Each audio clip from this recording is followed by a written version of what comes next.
bird on a tree. I'm just sitting Selamat here. pagi, Bapak-bapak. Ucap Alhamdulillah, puji syukur kehadirat Allah yang telah memberikan nikmat bagi kita, nikmat kesehatan dan nikmat silaturahmi sehingga kita bisa berkumpul dalam webinar ini. Pada hari Rabu 15 Juni 2022 yang sedianya akan dimulai pada pukul 10. Dalam tema memahami korupsi melalui pendidikan anti korupsi, materi dasar. Baik, acara ini diselenggarakan oleh Penyuluh Anti Korupsi Banten oleh Bapak Fajik dan hadirin peserta webinar ini adalah guru-guru SD, SMP, SMA seprovinsi Banten dan juga di luar daerah. Alhamdulillah. Nanti kita akan bisa mengenal lebih jauh profil atau background dari Bapak Fajin Amik yang akan dibagikan oleh beliau sendiri kurikulum vitae-nya. Untuk selanjutnya kita akan segera memasuki penyuluhan anti korupsi ini. Apa itu korupsi, penyebab, dampak korupsi, serta apa itu pendidikan anti korupsi dan bagaimana pendidikan anti korupsi ini dapat menjadi suatu solusi. Bagaimana kita dapat memahami, lalu kita melakukan habituasi untuk membasmi korupsi. Demikian, marilah kita sama-sama mendengarkan pemaparan dari Bapak Fajin Amik. Kepada beliau kami persilakan.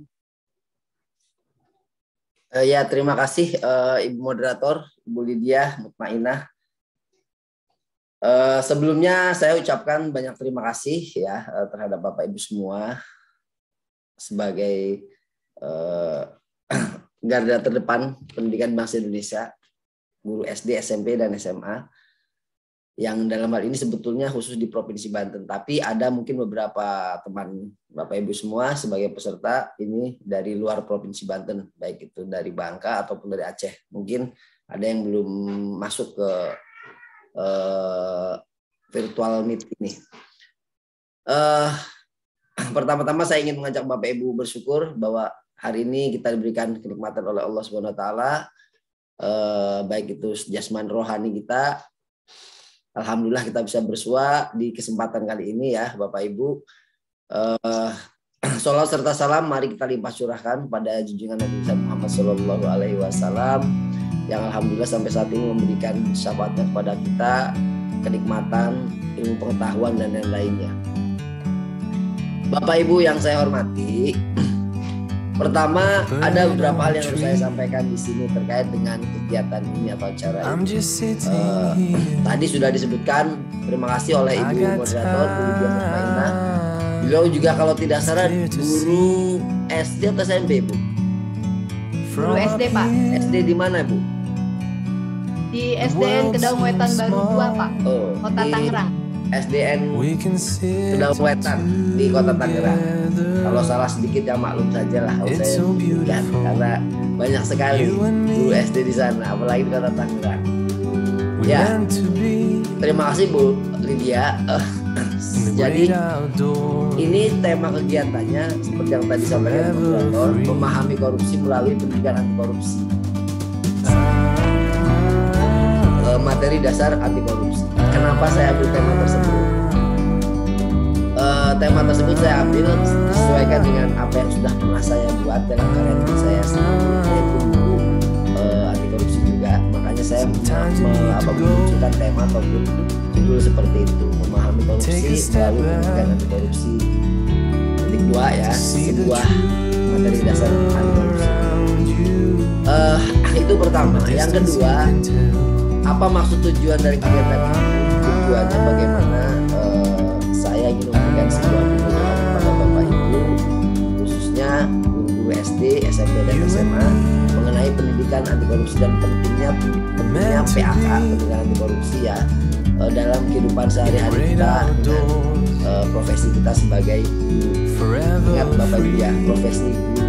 Karena kita itu sudah berprofesi. Dan profesi kita guru, maka kita harus bangga. Terutama Bapak Ibu semua, karena Bapak Ibu lah yang menjadi garda terdepan perjuangan pendidikan bangsa kita. Sebagai guru sasaran, kenapa? Karena memang orang-orang ini atau Bapak Ibu semua ini merupakan guru-guru hebat di sekolah dasar, di SMP, guru SD, SMP, SMA ya. Di mana Bapak Ibu menurut saya sangat penting untuk menerapkan atau menanamkan pendidikan anti korupsi yang nanti bisa disampaikan dari apa yang didapatkan dari materi kita hari ini kepada anak-anak nanti semua di kelas atau di sekolah. Makanya pendidikan anti korupsi. Saya bidang keahliannya itu sebetulnya di pendidikan dan ilmu politik, Bapak Ibu semua. Karena memang S1 saya pendidikan, S2 saya ilmu politik, FISIP, S1 dari intinya di dunia pendidikan. Itu saja Pak, sekedar dari saya perkenalan. Bapak Ibu semua di sini bisa dilihat bahwa memahami korupsi melalui pendidikan anti korupsi itu yang harus pertama dilakukan oleh Bapak Ibu ya, harus memahami tentang materi-materi dasar dari korupsi itu sendiri, Bapak Ibu semua. Nah, kenapa saya mengambil Bapak Ibu dan teman-teman semuanya menjadi sasaran dari penyuluhan anti korupsi ini? Karena Bapak Ibu merupakan garda terdepan dalam dunia pendidikan. Karena itu juga Bapak Ibu semua dirasa penting untuk memahami tentang korupsi dan pendidikan anti korupsi itu sendiri. Selain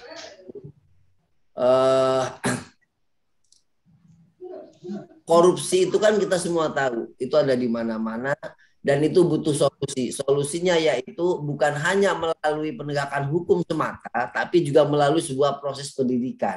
Maka muncullah yang namanya pendidikan anti korupsi. Nah, pentingnya pendidikan anti korupsi ini harus bisa dilaksanakan dengan yang tinggi oleh siapa? Oleh semua elemen masyarakat. Siapa saja? Semua elemen, termasuk Bapak Ibu guru sebagai guru-guru di tingkat SD, SMP ataupun SMA. Kenapa? Karena nanti sasaran Bapak Ibu adalah para siswa-siswi ataupun para murid-murid atau peserta didik. Nah, pada dasar itulah saya mengambil sasarannya adalah Bapak Ibu semua sebagai guru-guru yang nanti bisa menyampaikan materi korupsi dasar ini kepada siswa-siswi di sekolah Bapak Ibu semua. Nanti berjenjang. Nah, itu merupakan sebuah proses ya, proses untuk mencari solusi dari pemberantasan korupsi yang ada di Indonesia saat ini. Salah satunya yaitu bagaimana penanaman proses pendidikan ataupun penanaman pemahaman tentang materi-materi seputar korupsi dan anti korupsi atau pendidikan anti korupsi. Di sini Bapak Ibu bisa dilihat materi ya. Oh ya Bu Lydia, mohon maaf untuk daftar hadir silahkan disebarkan langsung saja, disebarkan atau share. Bisa di share tidak di situ ya? Bisa kan? Saya coba Pak. Ya. Jadi begitu ya. Intinya bahwa pendidikan korupsi itu sangat penting Bapak Ibu. Pendidikan anti korupsi maksud saya itu sangat penting. Kenapa? Karena ini merupakan salah satu solusi untuk menghentikan ataupun meminimalisir meminimalisir dari proses.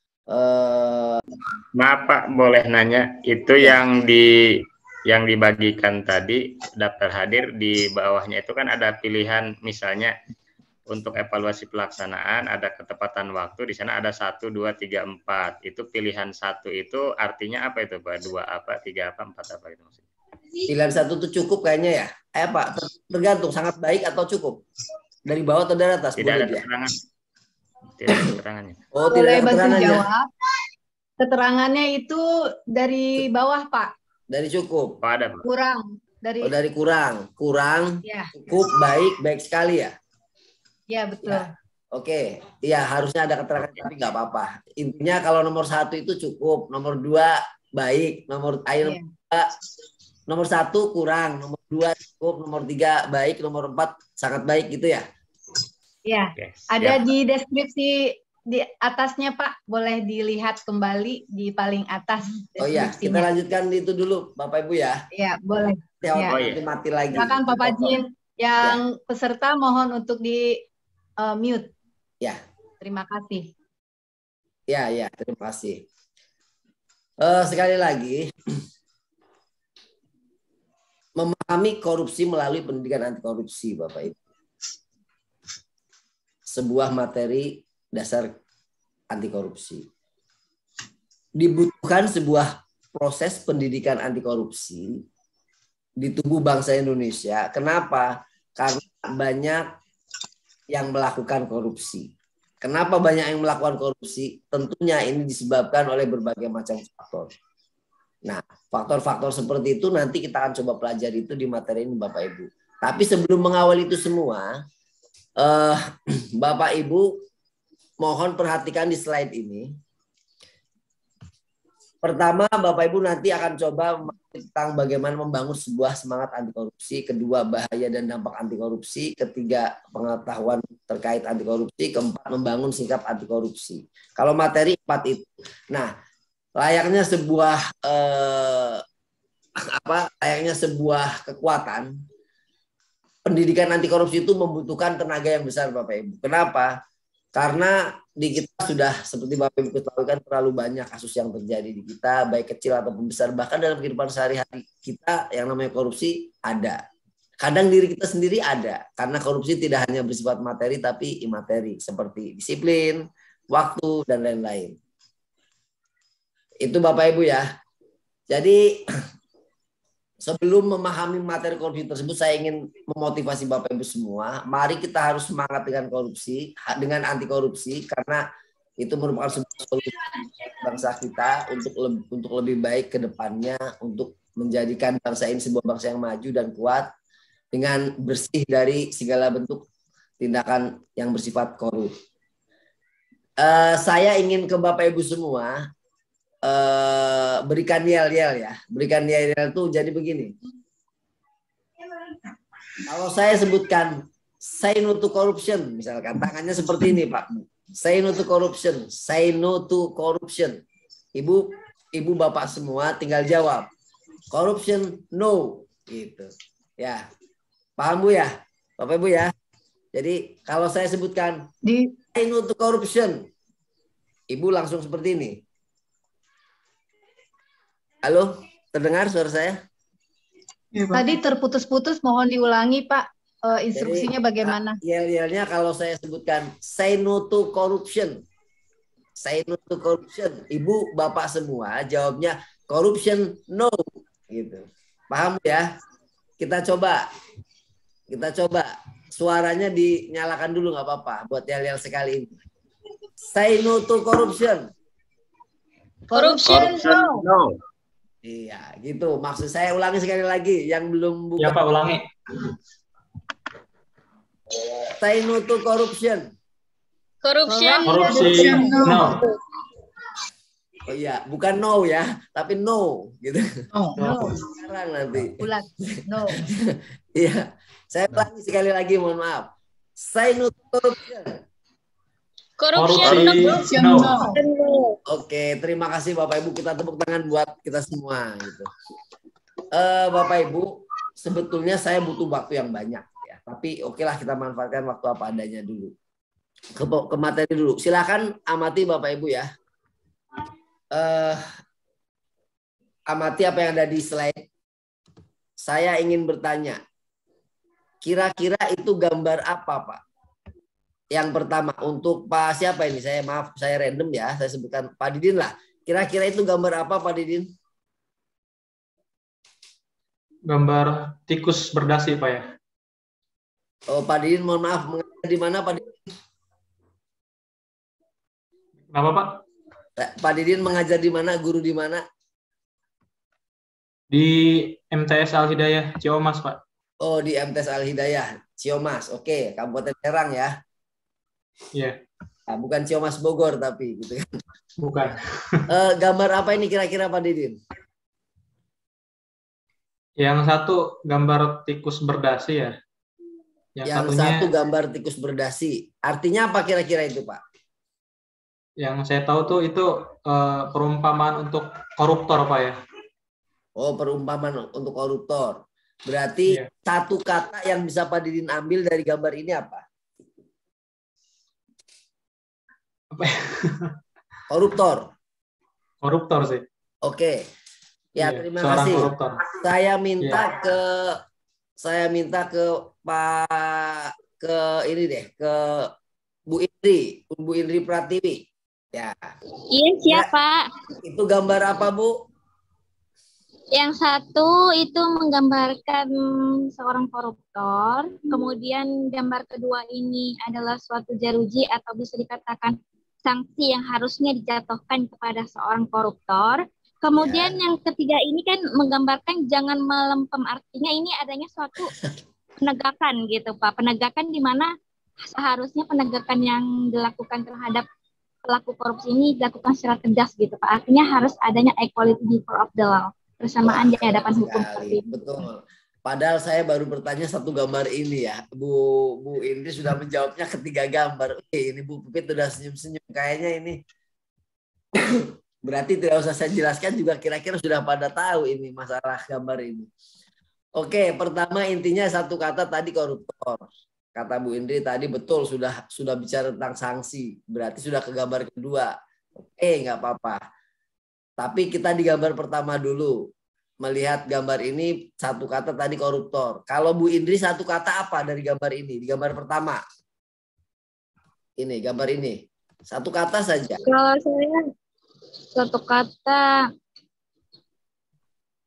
ini Pak, rakus Pak.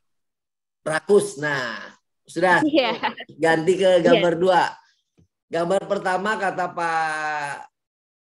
Pak Didin sama Bu Indri tadi koruptor dan rakus. Nah, gambar kedua Pak An, kira-kira jangan Pak An dulu deh, Pak An menanti. Yang terakhir saja. Yang pertama ini kita ke Bu Pipit, silakan Bu Pipit. Gambar apa ini Bu Pipit? Yang mana Pak? Yang pertama? Yang kedua, politik. Yang kedua penjara ya Pak ya, kalau tidak salah itu. Jeruji besi. Iya, kalau mau nyebut itu kandang ayam nggak masalah, silahkan. Barangkali Bu Pipit itu namanya kandang, boleh. Enggak. Ya, apa? Jadi kan pertanyaannya apa yang dapat kita ambil maknanya dari gambar tersebut? Jadi mungkin ini hukuman yang yang akan diterima oleh para koruptor, Pak. Oh, hukuman yang akan diterima oleh para koruptor.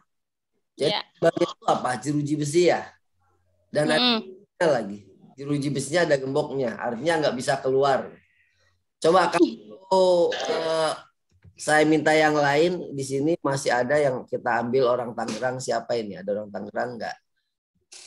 Oh ada Bu Dwi Hastuti, ada orang Bogor nih. Coba orang Bogor saya minta nih. Bu Dwi, halo. Halo Bu Dwi. Oke, karena mungkin sedang sibuk, sedang ke air mungkin. Ibu siapa ini ya? Namanya, waduh, namanya SD 2 Tangerang. SD Tangerang 12. Ini siapa? Ibu siapa nih? Bu ini ya, Bu Arini, Pak. Bu Arini Mustaini. Silakan Bu Arini. Gambar apa yang ketiga deh, yang ketiga. Gambar ketiga itu gambar ini ya Pak, kerupuk ya Pak. Kerupuk di dalam kaleng yang sudah melempem. Kalau ibu-ibu tahunya kerupuknya aja, betul. Bukus, ini gambar apa kira-kira Bukus? Nggak apa-apa, kerupuk yang udah melempem. Bukus, gambar apa ini Bu? Kaleng kerupuk Pak. Ya kaleng kerupuknya kenapa Ibu? Lapar ya ngomong kerupuk. Terbuka. Kaleng kerupuknya terbuka akan menyebabkan kerupuknya melempem. Ibu mengajar di mana? Menggambarkan siapa saya? Ibu mengajar saya di SD Kedaung Wetan 2. Waduh, berarti ini kalau nggak salah tadi ada Bu Lydia juga Kedaung ya?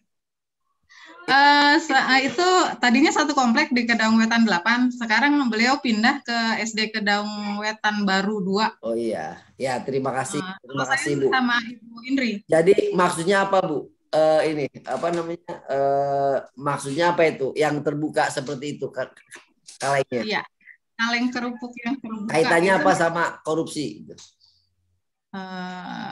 Apa ya? Kita harus menutupnya. Jadi kerupuk yang terbuka kalengnya itu akan melempem kan ya. Jadi gimana caranya kita harus menutup supaya kerupuknya itu tetap renyah. Jadi kalau digambarkan dikaitkan dengan korupsi, jangan biarkan korupsi itu ada gitu. Jangan biarkan korupsi itu ada gitu ya. Kalau Bu Areni apa tadi? Maksudnya seperti apa itu? Kerupuk tadi kayaknya ngomongnya langsung kata kerupuk soalnya. Apa maksudnya itu? Iya Pak, maaf lagi di kantor. Oh ya nggak apa-apa. Kira bisa gambarkan tidak? Dari gambar ya Pak. Iya, maksudnya apa itu? Ya kita nggak boleh keras kali, nggak boleh lembek kali ya Pak ya. Harus keras gitu terhadap korupsi gitu Pak. Kan itu jangan melempem arti ininya, bahasanya. Ya, harus keras gitu. Jadi iya, jadi harus jangan keras. lemah dengan jangan tindakan korupsi. Ya, kalau misalkan Bu Arini yang mengkorupsi waktu jangan lemah juga ya. Kalau apa Pak? Kalau Bu Arini yang mengkorupsi waktu misalkan jadwalnya jam 7.30 datangnya jam 8. Itu bagaimana? Tahu aja, itu Bapak tahu aja. Ya oke, Bapak Ibu terima kasih.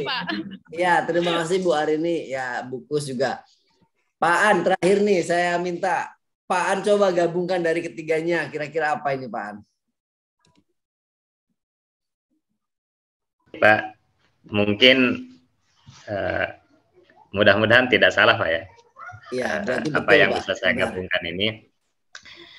Jadi ini yang pertama kalau kita lihat tikus berdasi ya, artinya kita harus mengadili siapapun yang korupsi, termasuk pejabat sekalipun gitu. Kadang kan penegakan korupsi itu misalnya kalau diibaratkan tajam ke bawah, tumpul ke atas gitu. Kalau kalau masyarakat kecil misalnya nyuri ayam saja babak belur gitu. Giliran koruptor, giliran pejabat yang koruptor gitu, yang miliaran, yang triliunan gitu, itu masih bisa jalan-jalan bebas gitu ke sana kemari. Nah sehingga penegakan korupsi itu saya pikir harus betul-betul dijalankan tanpa pandang bulu atau tanpa tebang pilih. Nah kemudian ketika dikaitkan dengan yang kedua, bahwa di Indonesia ini hukum yang berlaku bagi korupsi itu kan mereka harus dipidana ya, dan pidana kalau dikaitkan dengan gambar yang terlihat itu digembok rapat-rapat gitu. Artinya pernah ada kasus Pak, kalau saya tapi tidak saya sebutkan gitu ya, ada pejabat yang dipidana karena korupsi misalnya, tetapi ketika malam dia bebas gitu ya, bahkan di dalam pidananya pun dia itu punya tempat yang spesial gitu ya, punya tempat yang spesial sehingga pidana itu rasa di hotel bagi mereka gitu. Nah kemudian ketika dikaitkan dengan gambar yang terakhir, saya kira ini hukum atau penegakan korupsi ini tentu saja harus ditegakkan dengan betul, harus ditutup rapat-rapat ya, seperti kaleng yang jangan seperti kaleng yang terbuka masih ada celah-celah begitu gitu. Ya termasuk bagaimana cara menutupnya ya tentu harus diawali dari sejak dini, mulai dari pendidikan anti korupsi ini Pak gitu ya, mulai digaungkan gitu ya, disosialisasikan gitu dari tingkat bawah, dari sejak dini, dari pendidikan mulai dari SD, SMP dan seterusnya. Nah, saya kira itu mungkin Pak yang bisa saya sampaikan. Ya mudah-mudahan tidak salah gitu. Ya. Terima kasih. Ya, terima kasih Pak An, tepat sekali panjang lebar Pak An ya.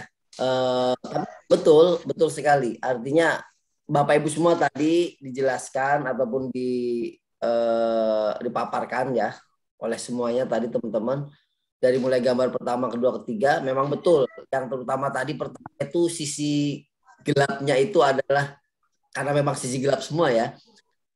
1 koruptor, 2 rakus kata Pak Didin, itu kan tadi koruptor, kata itu juga dilanjut tadi rakus, betul rakus. Karena memang kenapa digambarkan dengan tikus, karena pengerat, binatang pengerat itu kan mengerat Pak Bu. Yang kuat pun nanti kalau dierat lama-lama ya keropos gitu. Makanya butuhlah yang namanya pemberantasan korupsi. Melalui apa? Salah satunya kita hari ini melalui pendidikan anti korupsi. Makanya harus paham dulu materi-materi dasarnya seperti apa. Karena korupsi itu tidak bekerja sendiri, tidak bekerja sendirian, Pak. Dia bekerja dengan teman-temannya. Siapa teman-temannya? Ya oknum-oknum dari kita semua yang mengkorupsi, gitu, yang mengkorup. Itu bisa terjadi ya kalau ada kesempatan, kalau ada peluang dan lain-lain.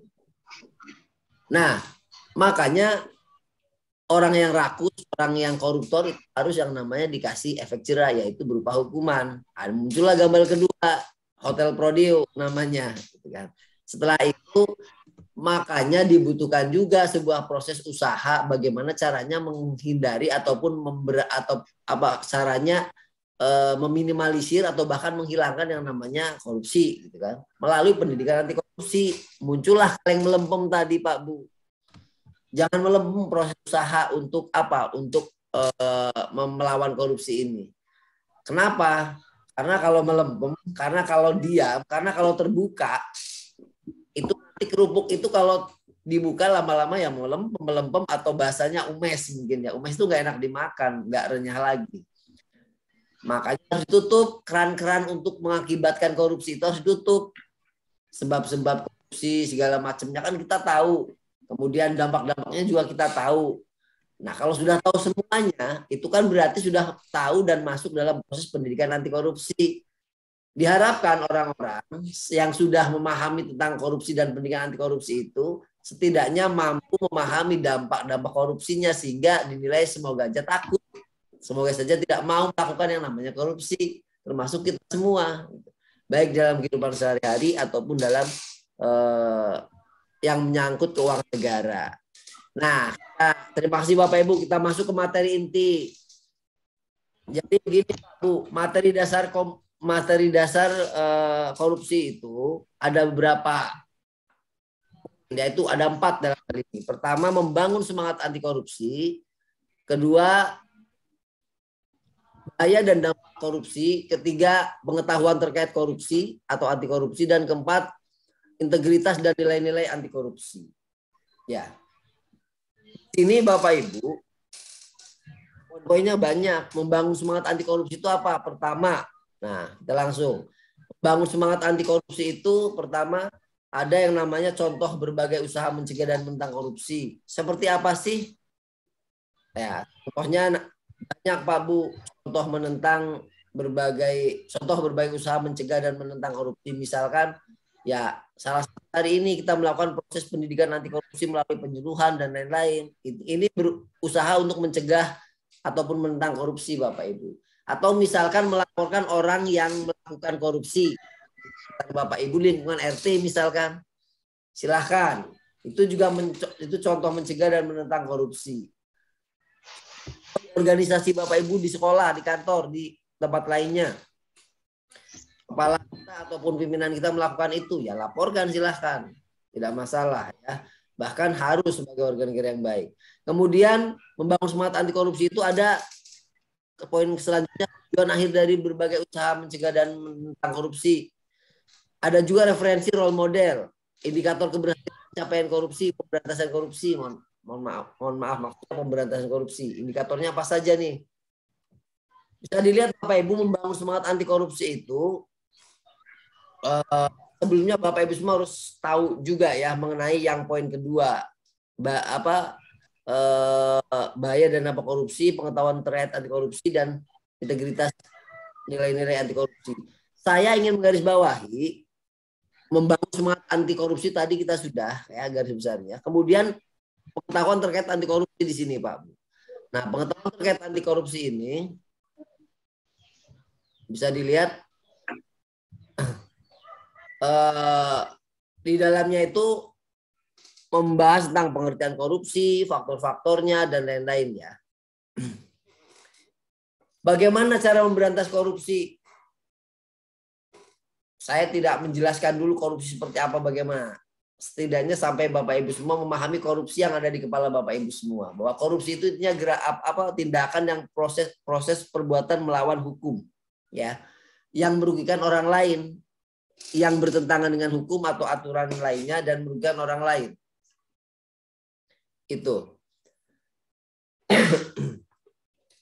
Nah, ada 4 gerakan kolektif pemberantasan anti korupsi, Pak Bu. Pertama, strategi internalisasi pendidikan anti korupsi. Hari ini kita di sini, Pak Bu. Tahap ini. Yang kedua,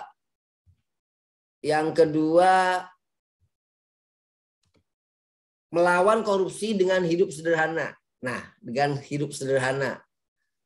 Yang ketiga, revolusi mental dalam pemberantasan korupsi. Yang keempat, kearifan lokal dalam pemberantasan korupsi. Kemudian, apa tujuan akhir? Apa tujuan akhir dari berbagai usaha mencegah dan menentang korupsi tadi? Di sini tujuan akhir dari berbagai usaha mencegah dan menentang korupsi itu pertama untuk menanamkan semangat anti korupsi pada setiap unsur elemen. Menanamkan ini ya harus melalui siapa? Bapak Ibu sebagai Bapak Ibu guru semua di sekolah masing-masing. Di dalam sekolah kan ada para peserta didik. Nah, di sanalah nanti peran Bapak Ibu sebagai orang yang berkomitmen dalam memberantas korupsi itu sendiri ataupun melakukan proses pendidikan anti korupsi. Kedua, untuk menyadari bahwa pemberantasan korupsi itu lembaga hukum seperti KPK dan kepolisian saja, Pak Bu, tapi juga jadi tanggung jawab setiap bangsa, termasuk Bapak Ibu.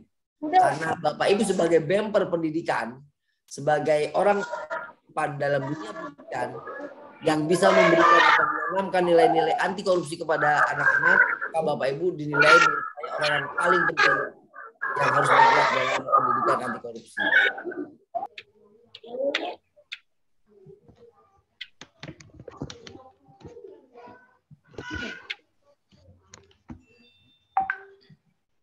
Ya, Bapak Ibu semua bisa dilihat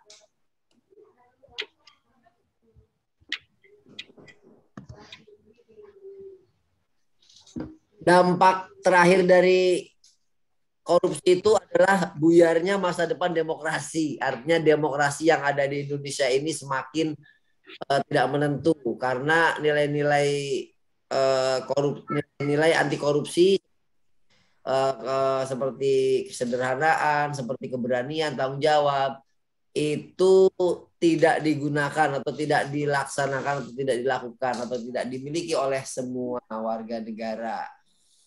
Dampak korupsi setelahnya ini Bapak Ibu bisa dilihat membangun anti korupsi, Bapak Ibu, membangun anti korupsi itu membangun sikap anti korupsi, slide terakhir ini ya. Membangun sikap anti korupsi itu dilakukan dengan menanamkan dan mengaplikasikan atau mengimplementasikan nilai-nilai anti korupsi, Pak Bu. Apa saja nilai-nilai anti korupsi? Nilai-nilai anti korupsi itu ada 9, Bapak Ibu ya. Seperti yang terlihat di slide ini. Nilai-nilai anti korupsi itu ada 9. Ya, saya ambil contoh pertama misalkan kejujuran. Ini Bapak Ibu. Nilai pertama sikap anti korupsi itu adalah nilai-nilai kejujuran. Kemudian ada nilai kepedulian, ada nilai tanggung jawab, ada nilai kedisiplinan, ada nilai kerja keras, ada kesederhanaan, ada nilai keberanian, ada nilai keadilan, dan ada nilai kemandirian. Ini macam-macam kalau disusun Pak ataupun disingkat. Silahkan disingkat sesuai seenak Bapak. Ada yang menyingkat dengan kata apa namanya? Kakak makan sendiri. Ya, kakak makan sendiri itu bisa menjadi singkatan dari apa? Dari kejujuran, kepedulian, tanggung jawab, kedisiplinan, kerja keras, sederhana, keberanian, keadilan, dan kemandirian. disingkat jadi kakak makan sendiri gitu kan. Bisa seperti itu, singkatan lain boleh. Intinya inilah nilai-nilai atau integritas dan nilai-nilai yang ada di sini Bapak Ibu. Ini bisa diterapkan oleh kita semua. Bapak Ibu semua, nilai-nilai tersebut harus diaplikasikan dalam kehidupan sehari-hari atau dalam kehidupan berbangsa bernegara. Sekali lagi, dari saya korupsi itu bisa dipahami secara arti kata sempit secara luas. Secara sempit kita bisa memahami korupsi sebagai bentuk perbuatan melawan hukum yang merugikan orang lain, ya, dengan menentang dan lain-lain. Sementara secara luas korupsi itu diartikan sebagai perbuatan melawan hukum yang merugikan keuangan negara. Itu secara. Jadi itu bisa dilakukan oleh kita semua dengan memberantas korupsi dan lain-lain seperti saya sampaikan tadi. Ya, dengan khusus penanaman pengimplementasian nilai-nilai sikap anti korupsi yang barusan saya tampilkan ini: kejujuran, kepedulian, tanggung jawab, kedisiplinan, kerja keras, sederhana, keberanian, keadilan, kemandirian, disingkat dengan kakak makan sendiri. Itu Bapak Ibu dari saya, ya. Selanjutnya kita tanya jawab. Silakan Ibu moderator, saya tutup saja materi kita sampai di sini. Silakan dilanjutkan oleh Ibu moderator. Saya tutup slide-nya, Pak. Baik, terima kasih Pak Fajin. Untuk selanjutnya adalah sesi tanya jawab kepada Bapak Ibu yang akan bertanya. Boleh langsung saja, silakan dibuka untuk 3 penanya pertama terlebih dahulu.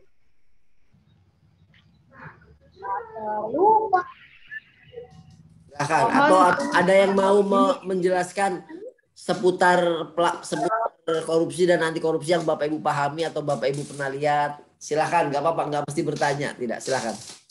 Oh baik, ya dipersilakan juga. Mungkin dari paparan Pak Fajin baru saja ada yang ingin merefleksikan kembali, barangkali silakan. Ya. Nanti kemudian pertanyaan mungkin bisa timbul dari hasil refleksi kita bersama.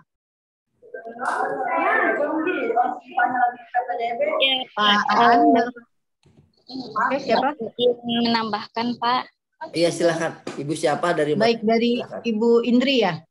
Iya Pak, saya Indri Putri Sregar, izin menambahkan bahwasanya dari awal sampai akhir yang Bapak jelaskan, Bapak menitik beratkan bahwasanya korupsi itu lebih cenderung kepada merugikan keuangan negara atau perekonomian negara, begitu kan saya.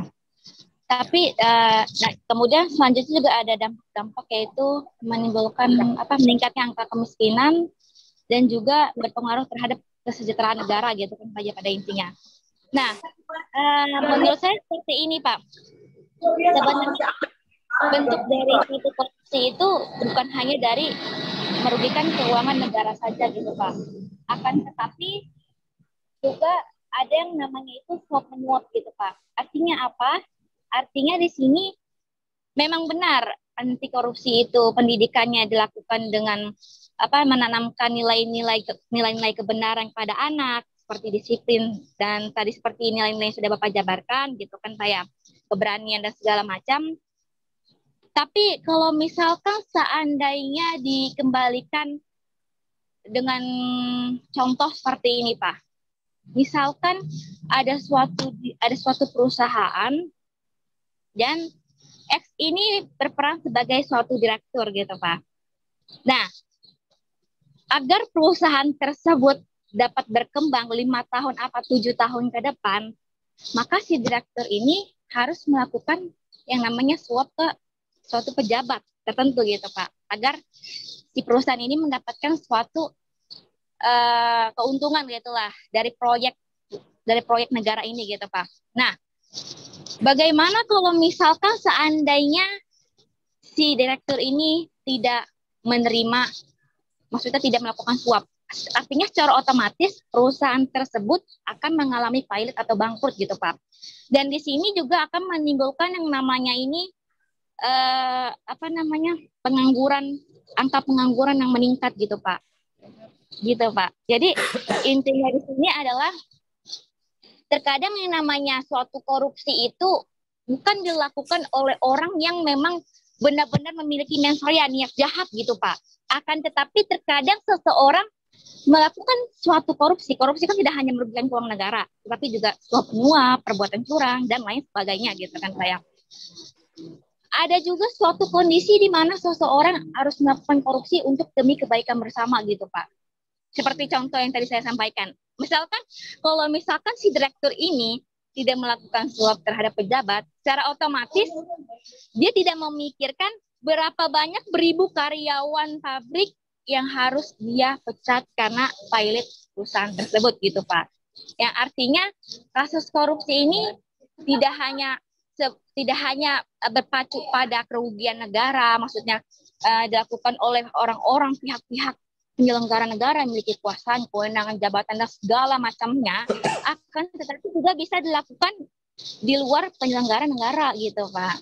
Artinya apa? Ini konteksnya bukan masuk ke pelakunya pejabat negara, akan tapi di luar pejabat negara, seperti itu Pak. Menurut saya gitu Pak. Jadi intinya korupsi itu ya seperti itu. Bukan dilakukan oleh secara pure orang yang memiliki niat jahat untuk memperoleh kekayaan demi dirinya sendiri, tetapi terkadang seseorang melakukan korupsi untuk memikirkan kepentingan orang banyak gitu Pak. Bagaimana menurut Bapak kalau seperti itu Pak? Apakah contoh dari saya yang direktur menyuap pejabat agar perusahaan itu memiliki umur panjang dan menyelamatkan karyawan-karyawan yang agar tidak pengangguran gitu Pak? Gimana menurut Bapak seperti itu Pak? Bapak Terima Ibu, kasih Pak. Ya, terima kasih Bu. Siapa Ibu Indri ya? Bagus sekali pertanyaannya. Ini sudah ranahnya sarjana hukum ini. Ya, tapi ada satu hal yang perlu dipahami Bapak Ibu semua. Betul sekali ya.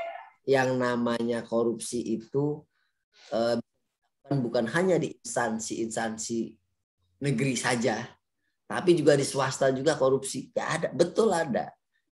Dan ingat Bapak Ibu, yang disebut sebagai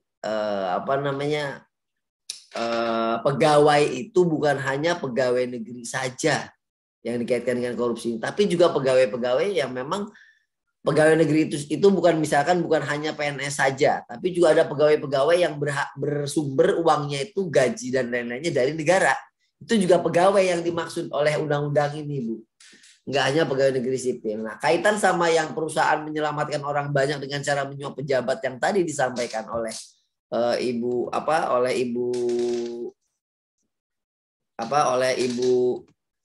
Indri. Bu, itu apapun namanya gitu ya. Apapun namanya, yang namanya korupsi tetap dilarang oleh hukum secara aturan. Tidak ada korupsi yang tujuannya baik. Kalaupun ada yang tujuannya baik versi kita saja. Karena di luar dari itu ada yang dirugikan juga, bahkan lebih banyak. Maksud saya, tadi mungkin alasan alibinya itu mungkin untuk kemaslahatan orang banyak di perusahaan. Tapi harus ingat dan harus tahu juga kondisinya. Apakah ketika kita pelanggaran itu terjadi, perbuatan melawan hukum itu terjadi, di luar sana tidak ada yang merasa dirugikan? Misalkan harusnya uang itu masuknya ke kas negara, tetapi ternyata dikasihnya ke pejabat. Kan bahasanya tadi, betul Abu, saya akan tampilkan. Ada suap, ada penggelapan jabatan, ada pemerasan, ya, ada kemudian gratifikasi. 4 poin itu. Ya. Gratifikasi. Ada 4 poin itu yang kategorinya itu hampir sama ya. Tapi dalam tindak ini sudah masuk tindak pidana korupsi. Ibu mungkin tindak pidana korupsi itu ada pasalnya yang memang khusus. Tapi saya tidak akan detail ke sana. Intinya saya akan menjelaskan perbedaan ketiganya. Ada pemerasan, ada suap, ada penggelapan dalam jabatan, dan ada gratifikasi. Harus bedakan dulu. Nah, kalau tindak tanduk tadi yang Ibu contohkan, kalau saya tetap aturan ya aturan Bapak Ibu. Hukum kan Ibu pasti tahu. Yang namanya hukum itu kan sifatnya mengatur, memaksa. Pak. Kalau tidak sesuai dengan apa yang diatur, maka dia akan dipaksa sekalipun oleh aparat tertentu yang mengatasnamakan negara. Nah, sekalipun itu untuk kemaslahatan bersama, untuk kebaikan bersama di perusahaan alasannya. Tapi yang di luar dari hal itu pasti ada yang dirugikan. Entah itu rakyat, karena uang itu harus masuk ke kas rakyat tapi ternyata masuk ke kas pejabat negara, oknum. Itu sudah sebutannya oknum. Alasannya untuk kebaikan orang bersama di pabrik. Sebetulnya tidak dengan cara itu, bisa dengan cara normal. Hanya biasanya tadi yang gambar tikus tadi pertama, 1 koruptor, 2 serakah. Serakah ini biasanya Bu, serakah itu macam-macam. Ada yang ingin lebih banyak, ada yang ingin lebih cepat, ada yang ingin lebih singkat.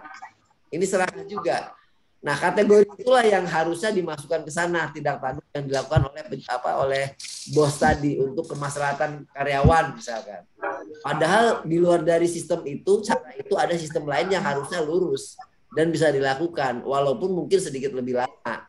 Nah, karena tidak sabaran, ingin lama, ingin cepat segala macam, ya ini proses yang namanya suap, penggelapan dalam jabatan, kemudian gratifikasi dan pemerasan itu berbeda Pak. Kalau gratifikasi itu misalkan Pak An ke saya ngirim, Pak An mahasiswa saya misal ke saya ngirim parsel lebaran misalkan, parselnya banyak lagi. Itu namanya gratifikasi Bapak Ibu. Karena apa? Karena dilakukan karena dilakukan saat dia ada kepentingan dengan yang memiliki jabatan. Mohon maaf, misalkan saya dosen, Pak An mahasiswa, lebih tinggi saya kan, dan saya punya kemampuan untuk membalikan nilai yang baik misal. Tapi Pak An saat kita masih kuliah pun, saat lebaran memberikan saya, itu namanya gratifikasi Pak Bu. Kenapa? Karena ada jabatan yang dipertaruhkan di sana, yang bisa disalahgunakan wewenangnya oleh saya untuk memberikan nilai yang baik ke Pak An misal. Contoh Bu ya, contoh simpel-simpel saja. Itu gratifikasi. Pemerasan bagaimana? Pemerasan misalkan saya ke Pak An, ke Ibu, ke mahasiswa saya. Misalkan, tolong Bapak Ibu, semoga aja ngati ini mau lebaran misalkan. Saya butuh ini. Alangkah lebih baiknya kalau Bapak Ibu tuh bisa memberikan saya ini misal. Itu pemerasan loh Bu, kategorinya. Kenapa? Karena dengan jabatan saya yang notabene tadi lebih atas daripada Bapak Ibu, saya meminta segala sesuatu ke Bapak Ibu meskipun nggak memaksa. Meskipun tidak memaksa, tapi itu namanya pemerasan. Kenapa? Saya menggunakan jabatan saya untuk memanfaatkan itu. Pasti mau tidak mau yang di bawah saya kan merasa tertekan. Kalau nggak ngasih nggak enak Pak Fajin nih, misal contoh, saya contohkan yang terdekat saja. Itu pemerasan. Beda lagi dengan penggelapan dalam jabatan. Terserah saya nilainya berapa. Atau saya pejabat di kantor misalkan. Uang ini, ada uang lebih nih buat organisasi atau buat instansi. Saya masukin kantong saya aja, saya pimpinan ini. Nanti dinolkan saja saldonya. Kayak Pak An laporan misalkan sekolah. Misalkan dinolkan saja misal contoh. Itu penggelapan dalam jabatan oleh pimpinan. Ada satu lagi gratifikasi, penggelapan dalam jabatan, suap. Benturan kepentingan dalam pengadaan. Ya, itu salah satunya nanti dipilah dalam 4 angka tadi Pak, 4 item tadi. Itu sebenarnya Pak Budi. Ada 7 Pak. Ya, ada 7 kategorinya ada 7. Ada 7. Ya. Jadi intinya maksud saya ini adalah ketika seseorang berada di suatu lingkungan di mana itu adalah suatu korupsi, artinya itu disebut dengan lingkaran setan gitu Pak. Artinya maju mundur salah gitu Pak. Ya. Dan kalau misalkan kita ya memang seperti itu Pak. Jadi kalau misalkan memang kita ingin menegakkan hukum secara kepastiannya bagaimana, artinya kita harus ada sesuatu yang kita relakan gitu. Kalau misalkan kita mau menerobos suatu aturan, artinya kita harus menerima suatu konsekuensi sanksi gitu Pak. Nah Bapak Ibu, maksud dari kegiatan seperti ini adalah meniadakan itu atau meminimalisir itu. Artinya minimalnya dengan pemahaman kita dari mendasar, makanya saya undang Bapak Ibu sebagai guru, karena nanti Bapak Ibu menyampaikan ke sekolah, ke siswa. Diharapkan dengan pendidikan dari mendasar, pola pikir anak itu kan akan lebih melekat di kepala kita dan diawatkan dalam jangka waktu yang lama itu bisa berproses, bisa menjadi sebuah mental yang baik untuk anak-anak kita. Itu hanya contoh simpel saja yang kita lakukan hari ini. Nah, kita hadir paksi penyuluh anti korupsi Banten khususnya itu hadir ya sebagai kepanjangan tangan KPK. Karena KPK tidak mungkin turun satu-satu ke sekolah-sekolah atau tidak mungkin turun satu-satu ke lembaga-lembaga lainnya. KPK itu ada jumlah nominal yang harus diurus oleh mereka, yang besar harus oleh mereka langsung. Tapi sebagai panjangan tangan untuk mengakar, maka dibutuhkan panjangan tangan, salah satunya paksi seperti kita. Bapak Ibu juga sama nanti. Kenapa? Karena posisinya sebagai penyuluh untuk anak-anak di sekolah gitu. Nah, kaitan tadi yang pertanyaan seperti tadi, betul Bu, itu hanya salah satu sebagai penyuluh bahwa korupsi dan lain-lain seperti itu kategorinya. Makanya kita materinya di sini ya, karena kita waktu terbatas. Setidaknya itu Bapak Ibu yang bisa saya sampaikan. Bu Lydia kan itu dilanjutkan oleh moderator. Ada pertanyaan atau tidak, silakan. Maaf, 10 menit lagi, silakan ya. Untuk masih ada pertanyaan singkat Bapak Ibu akan memberikan tanggapan atau menambahkan sesuatu sepertinya. Boleh Pak, terima kasih waktunya. Saya hanya menyoal di bagian integritas dan nilai-nilai anti korupsi tadi Pak, ada 9 kalau nggak salah ya, ada kejujuran, tanggung jawab, kerja keras, keberanian, kemandirian, keadilan, kemudian sederhana, kedisiplinan, sama kepedulian.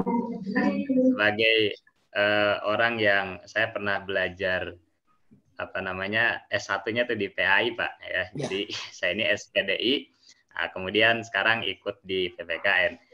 Nah, saya kira ini kalau boleh ditambahkan gitu Pak, ada poin keimanan dan ketakwaan gitu Pak ya. Gitu, ada poin keimanan dan ketakwaan. Kenapa demikian? Saya pikir begini Pak. Ada orang yang ketika mahasiswa dia itu tukang demo lah gitu ya, tukang demo terhadap pejabat ingin ada penegakan terhadap keadilan. Begitu dia jadi pejabat Pak, dia sendiri yang korupsi misalnya. Gitu ya. Artinya korupsinya itu ya tadi dibilang kata Bapak, kadang-kadang karena ada kesempatan gitu. Ketika dia belum punya kesempatan untuk korupsi, ya dia berkoar-koar gitu kan terhadap koruptor. Begitu ada dia menjadi pejabat, punya kesempatan, malah dia paling duluan, paling besar lagi korupsinya gitu ya. Nah, saya pikir kalau orang yang didasari atau punya dasar keimanan dan ketakwaan yang kuat, karena ada atau tidak pun gitu kan yang berlaku di Indonesia, karena itu kan kaitannya misalnya dengan nanti kehidupan di akhirat gitu. Ketika punya dasar yang itu, saya kira insya Allah itu juga akan menjadi rem gitu kan bagi seseorang untuk bisa menjaga dirinya dari korupsi. Ya, saya kira itu Pak ya. Termasuk misalnya soal hidup mewah, pola hidup mewah itu juga sangat dominan untuk mendorong seseorang untuk berperilaku korupsi. Saya ingat misalnya ketika melihat wawancara Angelina Sondak yang waktu baru keluar dari dari jeruji besi itu setelah beberapa tahun, ternyata penyebab salah satu dia melakukan korupsi itu ketika diwawancara oleh Rossi kalau nggak salah itu karena memang mengikuti pola hidup gaya mewah itu Pak gitu ya, sehingga menuntut dia untuk melakukan sesuatu yang di luar dibenarkan secara hukum. Saya kira itu Pak dari saya. Ya, terima kasih Pak An. Bu Lydia, waktunya sudah 1-2 menit lagi ya. Makasih Pak An. Betul. Yang diucapkan Pak An ini sama persis dengan apa yang saya sampaikan. Tanpa kita koordinasi, tapi saya yakin. Hanya bedanya, saya bukan nilai keimanan, tapi saya satu kata nilai ketakwaan Pak. Kalau saya kemarin menyampaikan itu paksi yang lainnya, ya, ke kawan-kawan paksi lain. Dari 9 nilai itu kalau saya sebagai penilaian integritas ataupun sebagai esai integritas saya cantumkan 1 nilai tambahan, yaitu nilai ketakwaan Pak. Berarti ketakwaan kan menyangkut 2 kata Pak An tadi ya, keimanan dan apa Pak? Ya, ketakwaan ya, keimanan dan ketakwaan. Ya, keimanan dan ketakwaan. Nah, saya menyebutnya hanya 1 memang, ketakwaan, karena bagi saya supaya mempersingkat saja, ketakwaan itu di dalamnya ada keimanan kalau saya gitu maksudnya. Makanya ditambahkan 1, yaitu nilai ketakwaan. Itu usulan saya, sama berarti persis Pak An ini dengan kemarin mengusulkan. Makanya saya kaget loh, Pak An sama dengan saya menambahkan nilai 1 ketakwaan, karena anggapan saya sila ketuhanan yang Maha Esa pun ada Pak, yaitu menempatkan sila ketuhanan, berarti nilai ketakwaan atau nilai keagamaan itu harus ada di sana. Bapak Ibu, itu saja dari saya ya. Terima kasih atas penyuluhan atas kesempatan penyuluhan yang telah diberikan kepada saya hari ini. Semoga bisa bermanfaat buat Bapak Ibu semuanya. Terima kasih dari awal peserta yang cukup banyak. Alhamdulillah di akhir ini masih ada beberapa peserta ataupun kurang lebih 10 peserta masih ada. Semoga saja bisa memberikan manfaat keilmuan buat kita semua. Dan kita bisa menambah wawasan keilmuan kita mengenai korupsi, mengenai anti korupsi, dan bagaimana pemberantasan korupsi. Dan yang sekali lagi, say no to corruption. Corruption no. Ya, sekali lagi saya ulangi Bapak Ibu semua. Say no to corruption. Corruption no. Ya, terima kasih Bapak Ibu. Sekali lagi saya minta say no to corruption.